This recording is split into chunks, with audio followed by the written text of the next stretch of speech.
Ready. Play. Puts it just barely outside of Rune's reach, and Holger does not get it over the net. He's clearly a bit wasted physically, but this was a decent attempt, really. It could have worked out just a tiny bit better. If he was a bit fresher, probably maybe he catches that Djokovic drop shot response. So, well, catches it, well enough to get it back over the net because he still had a racket on it.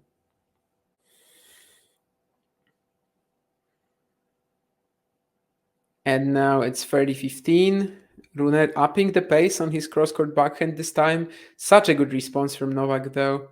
He is back in the point, back in neutral gear, slicing to Rune's backhand. Yeah, and Rune gets it back in play, but just barely. Again, lots of air on his shots. Some of that is of course by design, some of it is not. And yeah, Novak just placing his forehand extremely well. Eventually he gets the physical crack from Rune, who is down on the ground. And this is exactly how you play a player who's cramping, right? Or like who's very tired, right? Just slowly outmaneuver them. And this is something that Novak is very good at in the first place. So we've got 2 match points here, and this is, of course, not the first match point for Novak Djokovic in this match, because as we all know, Novak did have a match point already at 7-5, 5-4, but that was on Rune's serve, and now it's both 2. And that's going to be it. Novak's serve is not returned by Rune. He tries to have volley the return of the forehand down the line. The return clips the net. There's a hug at the net. They're exchanging some words, which I cannot hear.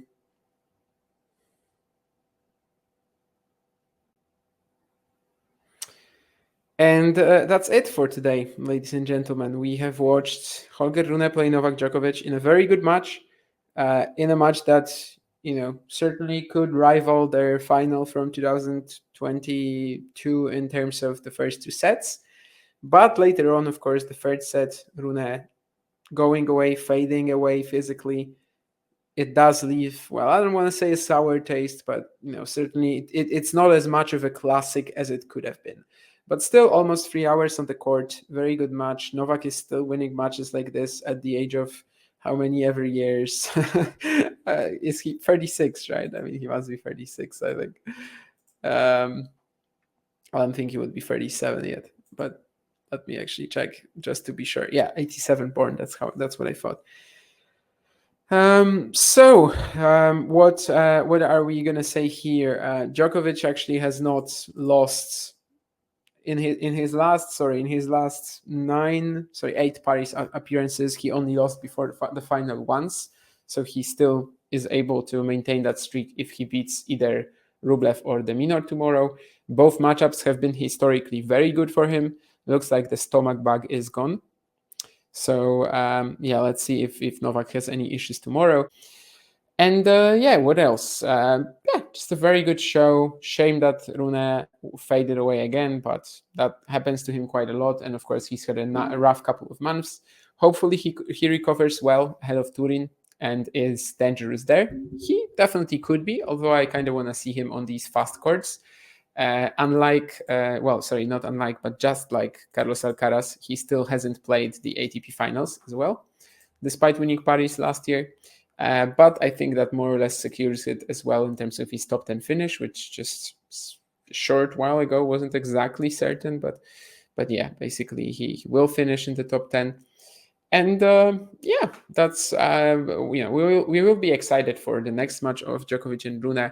We will also be excited for what Holger can do next year, especially if he can avoid the physical issues, because I kind of feel like he is in a similar spot as he was at the end of 2022, where maybe even at the end of 2022 we're like, okay, so he should be a contender for Australia. Now we probably are not going to put him in like the top 5 or something. But with a little more experience, with a little better physicality, with the off-season with Boris Becker, I mean, let's see what the guys cook up for us. But yeah, maybe he can actually get there. And of course, the shell is there, the extremely all-rounded nature, the very complete base is there. It's just a matter of putting his pieces together. Novak Djokovic has been putting all of the pieces together for the last 20 years, and he is still doing it. He is still there. He is still in the semis, and he's going to play either Deminor or Rublev. Is anyone going to beat him? Honestly, it's only favorable matchups from here. I think I would like Dimitrov's chances the best in the potential final, but then again, Dimitrov has failed against him on many occasions mentally as well. But we'll see.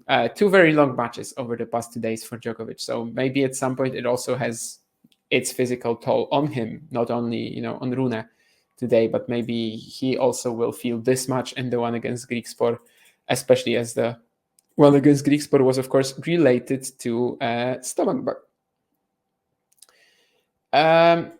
So I think this is where we're going to end it, right? We have our producer ready. Did Diag, Sampras, or Agassi have cramps? I actually cannot tell you. Sorry. I do not remember it that well. Well, obviously, I can't remember it. I haven't read about something like that, but I think that this might be something that has been lost in translation, lost in the pages of history books. So, yeah, Ghosty writing, thank you in Poland. Również dziękuję. That's thank you as well. And thank you, Terry, as well. Terry said, nice to see you. I just don't remember young Nadal with these problems. Probably not. I mean, Nadal was a physical monster at 19. But Djokovic had them for sure. I don't know about Sampras Agassi, but even if they didn't, it doesn't have to mean that much because, of course, the game was so much less physical back then. In general, like tennis today is so different. I mean, even the fact that we still have Djokovic dominating the sport at 36, right? Andre Agassi retired at 35 or 36, and that was already so late, as it was considered back then. And he had to get a lot of these cortisol injections, right? So, anyway, that's where I'm going to finish it then. Jane had some comment as well about Hurkacz. Yeah, I'm sorry, Jane. Like, no will to win. Against most players, I will root, I guess, for the Hurkacz victory, but it's not gonna be like I'm not gonna be angry or something, or sad if he loses. Generally speaking, no. And he lost to Dimitrov today, so even though he lost his Turin qualification chance, he lost to a very fun player. So I definitely don't mind it at all. Really, he's gonna be back stronger next year. He has a lot to gain in the first half of the season where he wasn't doing that hot.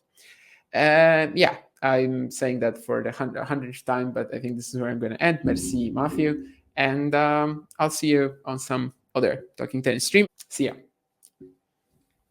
If you enjoyed this video, make sure you hit that like button.